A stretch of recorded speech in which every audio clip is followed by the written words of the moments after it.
माननीय chairman sir, आज मैं यहाँ खड़ा हुआ हूँ माननीय राष्ट्रपति जी का धन्यवाद करने के लिए कि उन्होंने दोनों सदनों के सदस्यों को संबोधित किया। सर, मैं अपनी बात सिर्फ दो मुद्दों पर रखूंगा,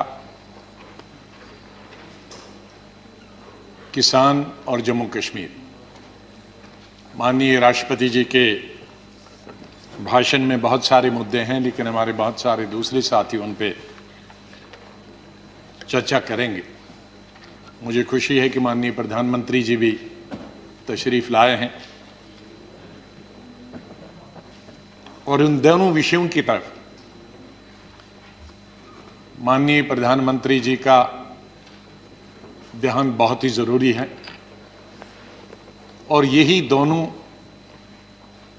मुद्दों पे जिन पे मैं बोलने वाला हूं उनका समाधान निकाल सकते हैं। सर, माननीय राष्ट्रपति जी के भाषण में नौजवानों से मेरा मतलब है हमारे जो फौजी है और किसानों के बारे में चर्चा है।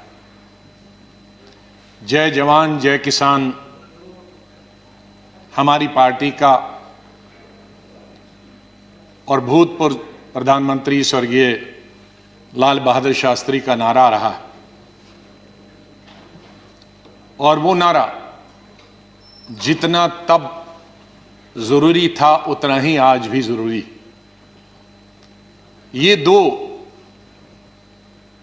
सेक्शन हमारे समाज के ऐसे हैं जिनके बगैर हम शून्य हैं। हमारे जवान जो सरहदों पे लड़ते हैं वो किस तरह की जिंदगी गुजारते हैं,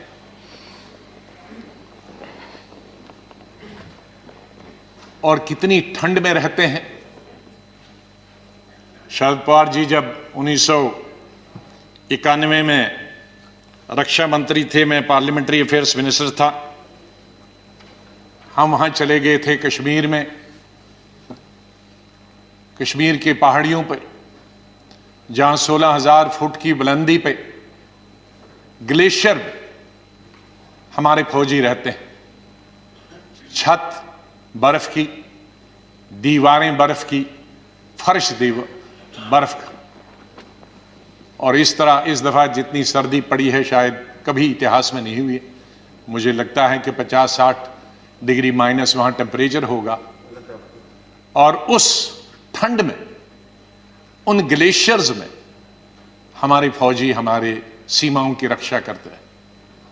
उसी रीजन में गलवान वैली में हमारे 20 नौजवान पिछले साल शहीद हुए, इसलिए मैं उन शहीदों को भी श्रद्धांजलि देता हूं और अपनी पार्टी की तरफ से पूरी हमदर्दी, पूरी सहानुभूति, पूरा सहयोग उन फौजियों को जो रेगिस्तानों में, गर्मी में और पहाड़ों में सर्दी में, इतनी गर्मी और सर्दी में रहते हैं, हम हमेशा उनके साथ रहें।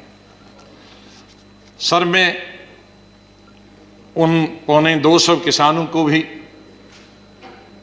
जो शहीद हुए पिछले 2-2.5 महीनों में अपनी मांगें सरकार से मनाने के लिए, और ठंड में और कई कारणों से आंदोलन के बीच में ये मर गए, शहीद हो गए, मैं अपनी तरफ से भी उनको श्रद्धांजलि अर्पित करता हूं। सर, जो गतिरोध बना हुआ है किसानों का और सरकार के बीच, ये पहली दफा नहीं हुआ। सैकड़ों सालों से किसान संघर्ष करता रहा है, अपने हक के लिए लड़ाई लड़ता रहा है। कभी फ्यूडलिज्म के खिलाफ ये लड़ रहे, जमींदारी के खिलाफ लड़ रहे, और कभी सरकार के। मैं उल्लेख देना चाहता हूं कुछ महत्वपूर्ण उन एजिटेशन से जो आखिर में सरकार को अंग्रेजों के जमाने में झुकना पड़ा था।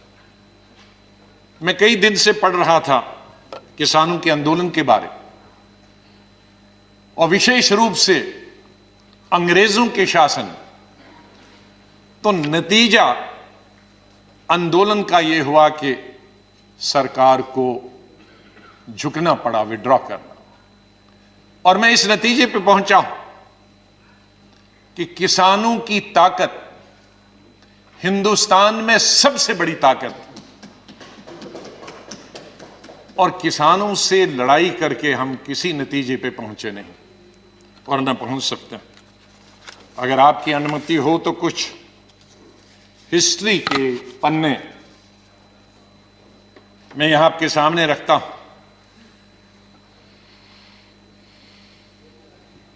1900 से और 1906 के बीच में 3 कानून यूनाइटेड इंडिया में और ब्रिटिश इंडिया की हुकूमत में हुए।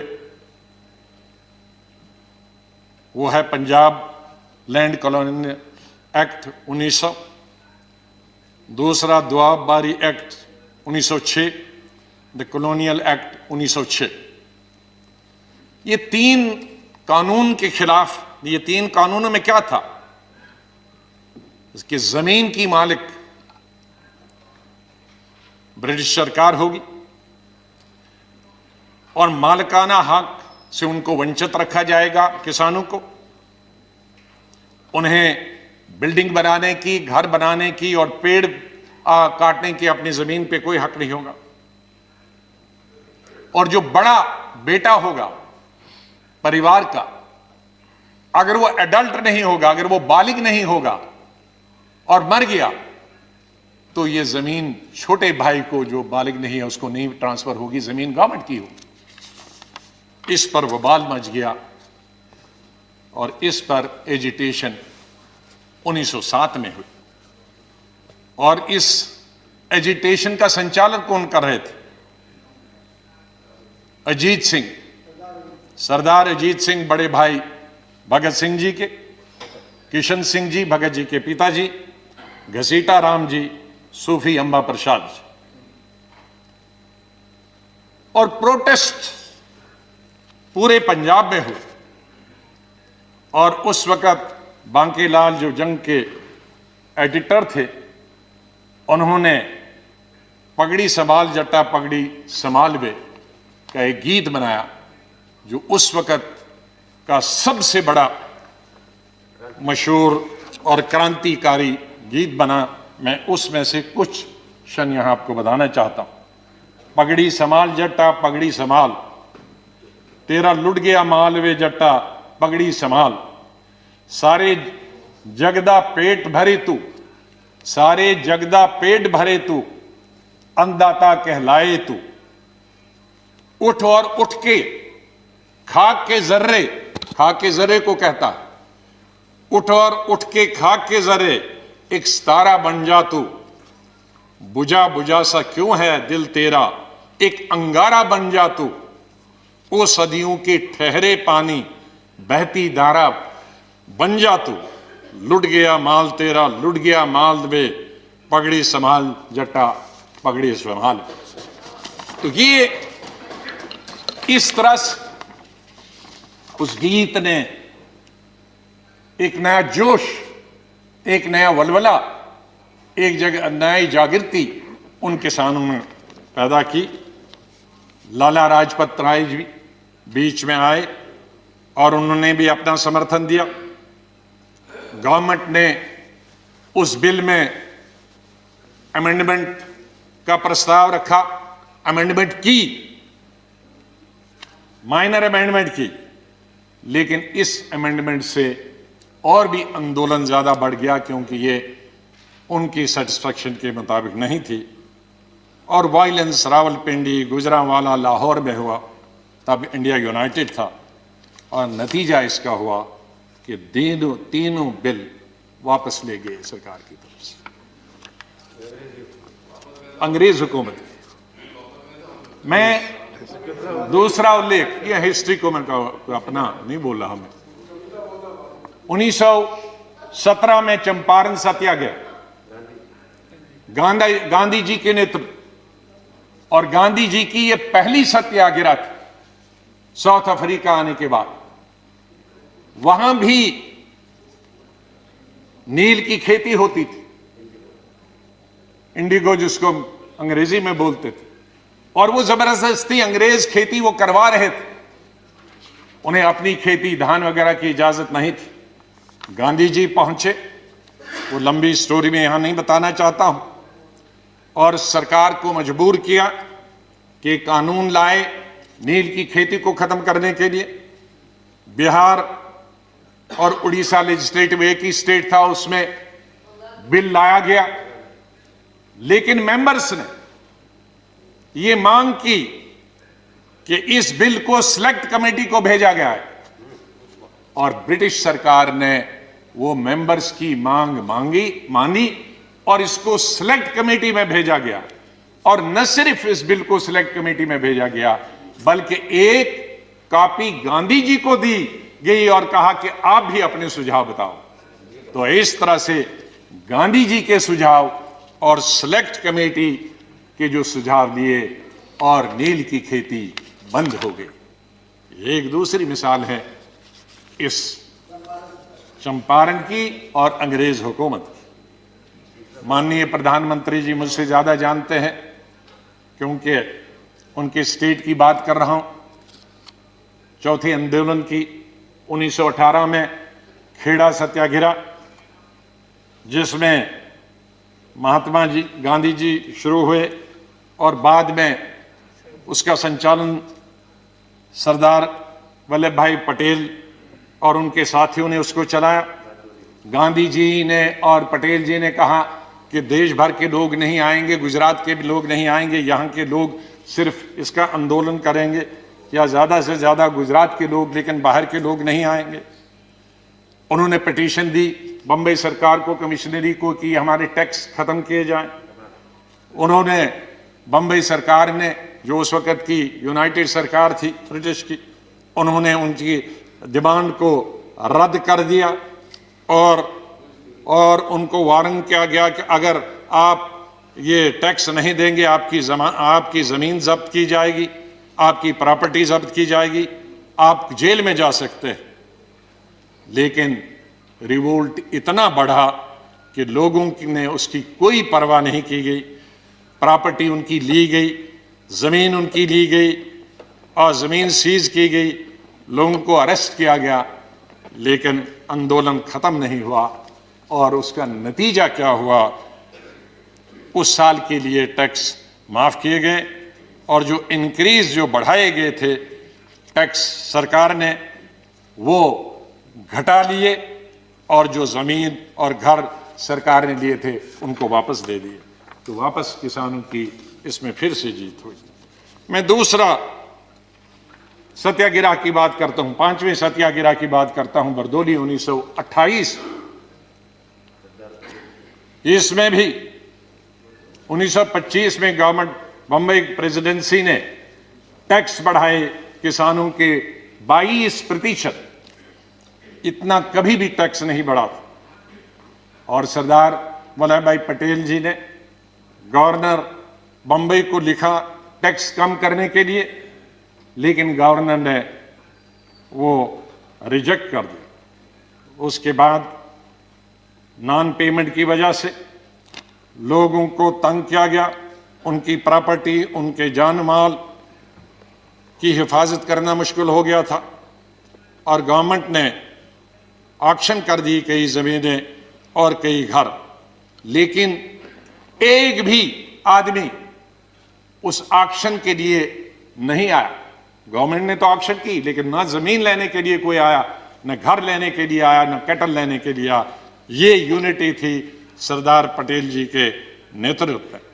लेकिन रिजल्ट क्या हुआ कि 1928 में गुजरात में सबसे बड़ा सिविल ओबीडियंस हो गया सरदार पटेल जी के नेतृत्व में, और रिजल्ट ये हो गया कि गवर्नमेंट ने तमाम ज़मीनें वापस कर दी, और जो 22% टैक्स लगा था, उसको लगान लगा था, उसको 6.03%, मतलब 6% किया 22% से। तो फिर किसानों की एक बार फिर जीत हो गई। तेलंगाना 1940 से 1950, और यहां जमींदारों और एक गरीब वॉशर वुमन के बीच में, जमींदारों ने जिनके पास सारी जमीनें थे, उन्होंने हड़प की एक वॉशर वुमन की जमीन, लेकिन आंदोलन शुरू हुआ। इतना आंदोलन बढ़ा कि जो जमींदारों की अपनी जमीन भी थी वो भी लोगों ने वापस ले ली। ये इस तरह के आंदोलन हमारे इतिहास में हुए हैं, और ताकत हमेशा वहां उनके सामने सर झुकाना पड़ा। मैं एक अभी हाल की 32-33 साल पुरानी की बात, जिसमें मैं पार्टी रहा डिसीजन, अक्टूबर 1988 में कांग्रेस पार्टी एक रैली करना चाहती थी बोट क्लब में। उन दिनों बोट क्लब में पब्लिक मीटिंग करने की इजाजत थी। राजीव गांधी जी प्रधानमंत्री थे, मैं संगठन का जनरल सेक्रेटरी था, कई राज्यों का, यूपी का इंचार्ज, पंजाब हरियाणा का इंचार्ज था, और रैली का इंचार्ज था। हमने तकरीबन 5 लाख रैली पूरे देश की, बल्कि 10 लाख के लिए पूरी ट्रेनें लगाई थी पूरी देश भर से। मुझे सब्जेक्ट मालूम नहीं है क्यों की थी हमने, लेकिन रैली की, क्योंकि रैली का इंचार्ज था। और रैली बोट क्लब में पूरे देश से ट्रेनें आने वाली थी, और कई दिनों से टिकाइट जी का आंदोलन चल रहा था। किसान सर, जो आज प्रेजेंट टिकाइट हैं, इनके पिताजी बुजुर्ग थे, हुक्का पीते रहते थे, और जहां भी राम गोपाल यादव जी को मालूम होगा, कई दिनों से उनका वहां यूपी में ही आंदोलन चल रहा था। लेकिन पेपरों में जब आया कि हमारी कांग्रेस की रैली हो रही है बोट क्लब में इस डेट को, और हम तैयारी कर रहे थे दूसरे दिन, अब ट्रेनें सुबह आनी थी, और उसी दिन ये बहुत किसानों की रैली थी हमारी कांग्रेस पार्टी की। हम देखते हैं कि एक दिन पहले टिकाइट जी 50,000 लोगों के साथ बिस्तरे और खाट और हुक्के और अनाज लेके बोट क्लब में बैठे। अचानक हमें we were taken by surprise. अब एक दिन था बीच, और सरकारी कर्मचारी आए। मैं प्रधानमंत्री जी के पास बैठा था, तो उन्होंने कहा कि निकाला जाए। हमने कहा किसानों के साथ लड़ाई नहीं करनी, हम अपना वेन्यू हटा देते हैं। हमने अपना वेन्यू लाल किले में हटा दिया, हमने उसको अनाउंस नहीं किया। हमने सुबह जहां ट्रेनें आनी थी, ट्रक आनी थी, वहां लोगों को, सैकड़ों लोगों को रखा, और वहां कहा बोट क्लब में नहीं जाना है, लाल किले में जाना। इसलिए उनको पता नहीं लगा कि वो लाल किले में आ सकते हैं।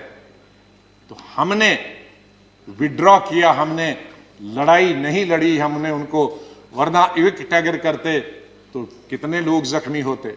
नतीजा उसका हुआ कि 2 दिन के बाद टिकाइट जी ने, 3 दिन के बाद टिकाइट जी ने खुद विड्रॉ करके वो चले गए। ये मैं हाल की मिसाल बताना चाहता हूं। माननीय प्रधानमंत्री जी, ये किसान, हमारे किसान, हमारे, जब मैं कहता हूं कांग्रेस के नहीं, आपके, हमारे, सब हिंदुस्तान के 130 करोड़ लोगों के अन्नदाता, हमारे, इनके बगैर हम कुछ भी नहीं। जो कुछ भी आज हम हैं, इंसान को जिंदा रहने के लिए 3 वक्त की रोटी और 2 वक्त की रोटी तो कम से कम होनी चाहिए। ये रोटी आज न सिर्फ हमें 130 करोड़ लोगों को देते हैं, बल्कि दुनिया के देशों में जहां हम अनाज बेचते हैं सरकार के द्वारा और प्राइवेट तौर पे भी, ये उनके भी अन्नदाता। इनसे क्या लड़ाई लड़नी? हमें लड़ाई लड़ने के लिए और बहुत फ्रंट है। हमारे बॉर्डर पे जो दुश्मन खड़ा है, पाकिस्तान है, चीन है, हम मिलके उनका लड़ाई करेंगे, हम आपके साथ।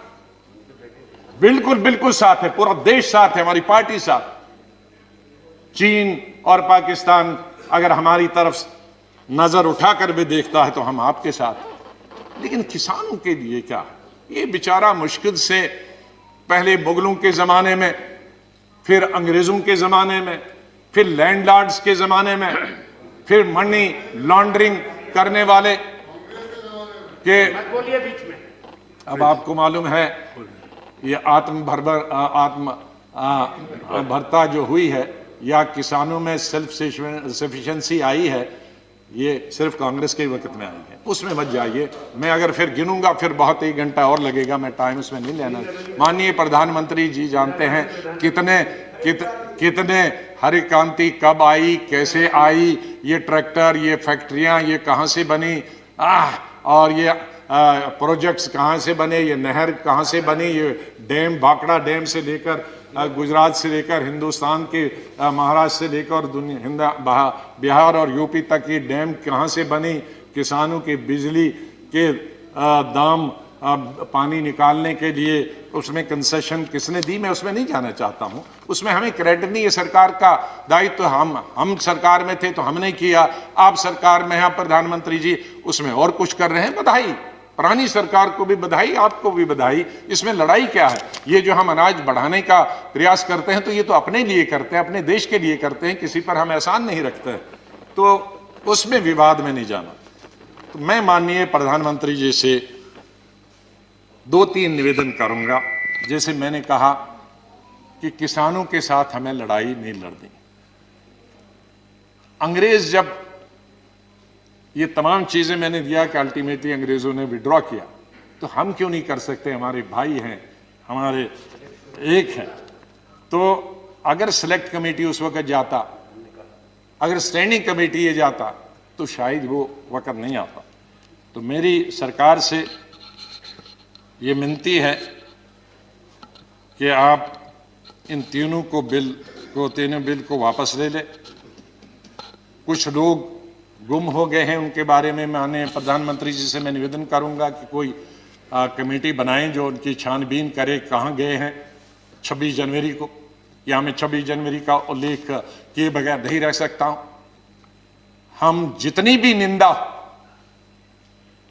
और जितनी भी निंदा की जा सकती है, हम और हमारी पार्टी उसकी निंदा करती है, पूरी विपक्ष निंदा करता कि जो भी लाल किले पे हुआ वो बिल्कुल नहीं होना चाहिए। वो लोकतंत्र के खिलाफ है, डेमोक्रेसी के खिलाफ है, लॉ एंड ऑर्डर की दुष्टि से भी खिलाफ। जहां प्रधानमंत्री देश को, दुनिया को संबोधित करते हैं और वहां हमारे नेशनल फ्लैग के साथ बेइज्जती की जाए, इंसल्ट की जाए, उसे बर्दाश्त नहीं किया जा सकता। ऐसे लोग जो उसमें इन्वॉल्व थे उनको कड़ी से कड़ी सजा दी जानी चाहिए। लेकिन मैं साथ में यह भी कहना चाहता हूं कि जो निर्दोष जो किसान लीडर्स निर्दोष, उनके खिलाफ उनको इंप्लीकेट करने के, उनको फंसाने की बिल्कुल न कोशिश किया जाए, फिर उस पर दूसरा आंदोलन होगा। इसलिए जो मैं देखता हूं कि आज इतने अरेस्ट हुए, लेकिन उनमें असली जो लोग हैं 2-4 ही दिखते हैं, बाकी लीडरों को पकड़ा जाता। तो मेरी ये निवेदन है। और इसी से जुड़े हुए कुछ हमारे पत्रकारों को और एक मेंबर शशि तरूर जी को भी उनके देशद्रोही के केस बनाए गए हैं। एक इंसान जो फॉरेन मिनिस्टर रहा, फॉरेन मिनिस्टर ऑफ स्टेट रहा, भारत का नेतृत्व विश्व में करता, वो कैसे देशद्रोही हो सकता? वो अगर देशद्रोही है तो फिर तो हम सब देशद्रोही, फिर कौन नहीं देशद्रोही? कैसे हम एक मेंबर ऑफ पार्लियामेंट जो लोगों ने लोकसभा में चुन के आता, जो देश का नेतृत्व विदेश में करे, उसको हम देशद्रोही कहेंगे? मीडिया के कई एडिटर्स, बहुत बड़े बड़े नाम हैं जो देश की सेवा करते हैं, डेमोक्रेसी को जिंदा रखने में उनका सहयोग रहा, उन पर अगर देशद्रोही का केस चलाएंगे हम, तो मेरे ख्याल में ये लोकतंत्र के खिलाफ होगा और इस सरकार के खिलाफ होगा माननीय प्रधानमंत्री जी बड़े दिल वाले हैं, तो ये छोटी छोटी लोग, छोटी छोटी चीजें कई आते हैं, रिकमेंड होती है, उनको नजरअंदाज कर देना चाहिए। और बड़े आपके सामने तो इतनी चैलेंजेस हैं, इकोनॉमिक चैलेंजेस हैं, इतने कोविड के बाद तो हमको शून्य से शुरू करना है। आपके पास इतने बड़े बड़े मसले हैं हल करने के लिए। ये सरकार और माननीय प्रधानमंत्री जी अगर उनकी तरफ ध्यान दे तो बहुत अच्छा है। और मुझे पूरा विश्वास है कि सरकार प्रेस्टीज न बनाए इन बिल को वापस लेने के लिए, इन तीनों बिल को वापस ले, और ताकि और अगर माननीय प्रधानमंत्री जी के खुद ऐलान से ये हो जाए तो बहुत बड़ी बात होगी, बहुत बड़ा समाधान निकला। मैं निवेदन करूंगा माननीय प्रधानमंत्री। दूसरा इशू जहां है माननीय प्रधानमंत्री जी, माननीय चेयरमैन साहब, वो है कश्मीर के बारे में। 5 अगस्त 2019 को आर्टिकल 370 खत्म हुआ। ठीक मानते हैं कि आर्टिकल 370 रूलिंग पार्टी का एक एजेंडा था, लेकिन मेरी समझ में आज तक नहीं आया। मैंने दर्जनों बल्कि सैकड़ों स्पीचेस जब मैं 4th 5वीं क्लास से था तब से अटल बिहारी वाजपेयी जी के सुने हैं। जब भी वो जम्मू आते थे और भाषण करते थे, साल में 1-2 दफा आते थे, और यहां पार्लियामेंट तक, इस सदन में उस सदन, एज मिनिस्टर, एज एमपी, उनके एज प्रधानमंत्री, सैकड़ों भाषण सुने। मैंने एक बार भी माननीय अटल बिहारी वाजपेयी जी या उस वक्त के होम मिनिस्टर या गृह मंत्री या बीजेपी का एक लीडर, एक एमपी नहीं सुना हूं 5 अगस्त 2019 तक जिसने किसी सभा में या किसी जगह यह डिमांड की हो या किसी मैनिफेस्टो में यह डिमांड की हो कि स्टेट के 2 हिस्से और यूटी बनाई जाए। सर, मैं अंडरस्टैंड कर सकता हूं और उसमें मैं समर्थन करता। ले डिस्ट्रिक्ट, कारगिल डिस्ट्रिक्ट नहीं, ले डिस्ट्रिक्ट, लद्दाख में 2 डिस्ट्रिक्ट हैं, कारगिल और ले, सिर्फ एक ले डिस्ट्रिक्ट यूनियन टेरिटरी मांगती थी। मैं मानता कि अगर गवर्नमेंट ले को यूनियन टेरिटरी देती और स्टेट को नहीं छेड़ती, लेकिन यह मेरी समझ से आज तक बाहर है कि इतनी बड़ी स्टेट जो अकबर बादशाह के जमाने से लेकर आज तक इस कंट्री की सबसे बड़ी स्टेट थी, और शायद दुनिया में दिल्ली के बगैर अगर किसी स्टेट को दुनिया जानती है वो कश्मीर को जानती। उसकी हिस्टोरिकल बैकग्राउंड, उसकी ब्यूटी की वजह से मैं दुनिया की बात करता हूं। दिल्ली के बाद, क्योंकि दिल्ली कैपिटल है, इसके बाद अगर कोई दुनिया के सब हेड्स ऑफ स्टेट्स और हेड्स ऑफ गवर्नमेंट्स और फॉरेन मिनिस्टर से पूछेंगे तो शायद कोई भी ऐसा आदमी नहीं होगा जो कश्मीर को नहीं जानता। तो उस स्टेट को हमने एक यूनियन टेरिटरी बना के रखा। मेरी आज तक समझ नहीं, वो कोई आके मुझे तो समझाए कि ये क्यों बनी। सर, जो बताए गए थे, मैं ये कहना चाहता था कि आज जितना लॉ एंड ऑर्डर से है, इससे 100 गुना लॉ एंड ऑर्डर जब स्टेट थी अच्छी थी। मिलिटेंसी जब गवर्नमेंट थी, स्टेट थी, मिलिटेंसी सबसे कम थी, और आज सबसे हाईएस्ट।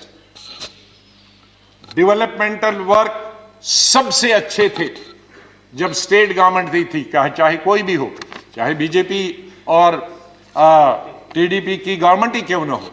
मैं स्टेट रन गवर्नमेंट करता हूं, कोई चीफ मिनिस्टर के अंदर डेवलपमेंटल वर्क सबसे ज्यादा चल रहे थे। आज कोई डेवलपमेंटल वर्क नहीं चल रहा। कई जो पैरामीटर्स हैं, एजुकेशन से, हेल्थ से लेकर बाकी जितने पैरामीटर्स, मैं उनको दोबारा नहीं बताना चाहता हूं, मैं पिछले दफा इस सदन में बोल चुका। तकरीबन 30-40 ऐसे पैरामीटर्स हैं जो नेशनल एवरेज से भी अच्छे हैं। और क्या प्रमाण चाहिए? कोई कास्ट, कोई कम्युनलिज्म, कोई जम्मू और कोई कश्मीर के बीच में, कोई हिंदू, कोई मुसलमान, कोई सिख के बीच में लड़ाई नहीं थी। सर आज टूरिज्म खत्म हो गया। ये अभी कुछ टूरिस्ट गुलमर्ग में हमने देखे, लेकिन गुलमर्ग में कुछ टूरिस्ट जो जाएंगे सीधे एयरपोर्ट से उतर कर गुलमर्ग, वो एक 5 स्टार होटल का भला होगा, उससे कश्मीर के टैक्सी वाले का, टांगे वाले का, दुकानदार वाले का, हैंडीक्राफ्ट वाले का फायदा नहीं होगा सर। उससे जो छोटे, हजारों छोटे होटल्स हैं, 5 स्टार 2-3 तो हैं, लेकिन हजारों छोटे होटल हैं गेस्ट हाउस में, जिन पर लाखों लोग निर्भर हैं, क्योंकि उन होटल में जो स्टाफ है वो सब 2 साल से घरों में बैठे हैं, क्योंकि एक किसी टूरिस्ट का, रेस्टोरेंट का, यह जो होटल है उसका दरवाजा नहीं खुलता। तो टूरिज्म खत्म हो गया है सर। एजुकेशन खत्म होगी। पहले 4-5 महीने तो सब स्कूल, कॉलेज, यूनिवर्सिटी 6 महीने बंद रहे, फिर कोविड आया, उसकी वजह से बंद रहे, अभी तक बंद है सर। उस स्टेट में डेवलपमेंट कैसे हो सकती है जहां 2-2 साल कॉलेज, स्कूल और यूनिवर्सिटीज बंद रहे? सर अब कुछ अरसे से स्टेट गवर्नमेंट ने शुरू किया है ऑनलाइन, लेकिन ऑनलाइन कहा, 8 महीने तो टेलीफोन ही नहीं था, अब टेलीफोन है तो 2G है सर। 2G कहां चलता है आज?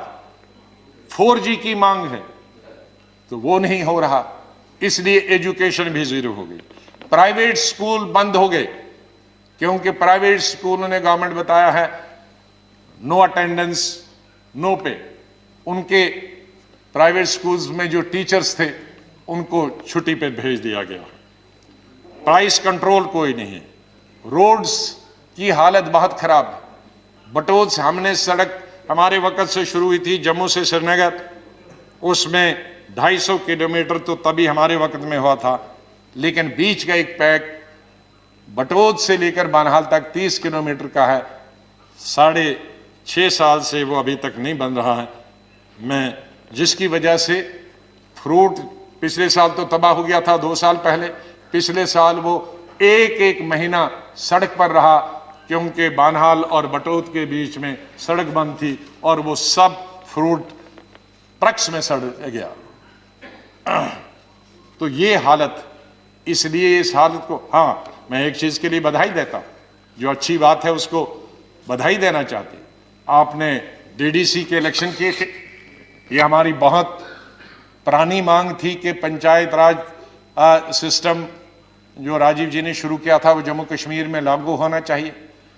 जब मैं स्वास्थ्य मंत्री था तो हमने अपनी पार्टी में रेजोल्यूशन मूव करने के लिए, मैं यहां से चला गया अपनी पार्टी में रेजोल्यूशन मूव करने के लिए कि इसको लागू होना चाहिए, लेकिन कुछ कारणों से कोalition गवर्नमेंट्स में कई मजबूरियां आती हैं। तो ये बहुत अच्छा कदम हुआ है बीडीसी का और डीडीसी का, उसके लिए मैं सरकार को बहुत बधाई देना चाहता हूँ। जो अच्छी बात है उसकी अच्छी है, लेकिन बाकी माननीय प्रधानमंत्री जी कुछ नहीं है, कुछ दिखाई नहीं।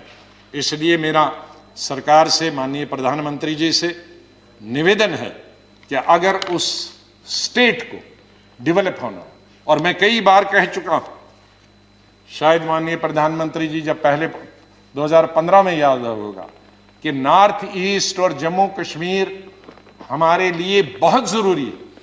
हम नॉर्थ ईस्ट और जम्मू कश्मीर में कोई भी ऐसा कदम न लें जिसकी वजह से जम्मू कश्मीर, लद्दाख मिलाकर और नॉर्थ ईस्ट के लोग नाराज हो जाए। ये बॉर्डर स्टेट्स, हमको जो पंजाब, हमको इंदिरा गांधी ने यही सिखाया। मैं बहुत छोटी उम्र में उनके साथ मंत्री बना था, उन्होंने यही सिखाया कि हम कई फ्रंट्स पे नहीं लड़ सकते। हम पाकिस्तान पे भी लड़े, हम चीन से भी लड़े, और फिर जो बॉर्डर पे फौज का काम करते हैं, नहीं उसकी बात में, अभी किसान वाली बात खत्म हो गई, मैं जम्मू कश्मीर की बात करता हूं कि वहां हम लद्दाख के लोग भी नाराज हो जाएं।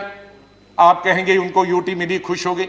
नहीं, लद्दाख के लोग खुश नहीं हैं, क्योंकि 35A में उनकी जमीन कोई भी खरीद सकता है।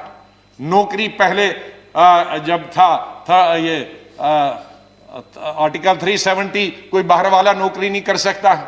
आज कोई भी बाहर वाला वहां क्लर्क भी जा सकता है, पियोन भी जा सकता है, तो इसलिए वो भी नाराज है। जब आप कहेंगे जम्मू वाले खुश हैं, जम्मू वाले भी खुश नहीं है, क्योंकि लैंड सबसे अगर कोई खरीदेगा बाहर वाला तो जम्मू में खरीदेगा, क्योंकि पंजाब और जम्मू पास में है। कश्मीर में शायद खरीदेगा या नहीं खरीदेगा।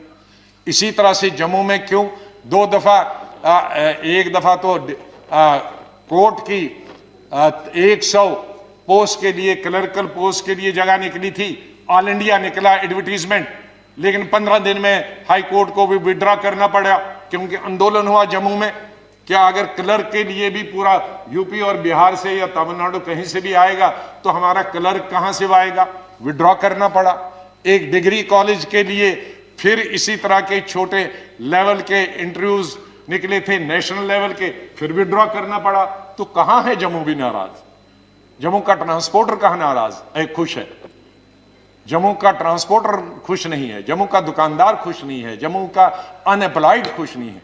तो कश्मीर, जम्मू और लद्दाख, माननीय प्रधानमंत्री जी, कोई भी खुश नहीं है, क्योंकि आर्टिकल 370 में 2-3 प्रोविजंस थे जिसकी वजह से जमीन कोई बाहर नहीं खरीद सकता। और ये पहली जगह नहीं है, हिमाचल में कोई नहीं खरीद सकता है, उत्तराखंड कोई नहीं खरीद सकता, नॉर्थ ईस्ट में नहीं कोई खरीद सकता, हमारे SC ST की जमीन कोई पूरे देश भर नहीं खरीद सकता।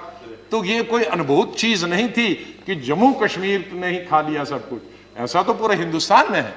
तो मेरी आपसे निवेदन करना है कि अगर जम्मू कश्मीर को प्रोग्रेस करना है और अगर बॉर्डर्स पे हमने अपने दुश्मनों से लड़ाई लड़नी है, तो हमने अपने लोगों को कॉन्फिडेंस में रहना है और उनको प्यार देना है, प्रेम देना है, मोहब्बत से इकट्ठे रखना है।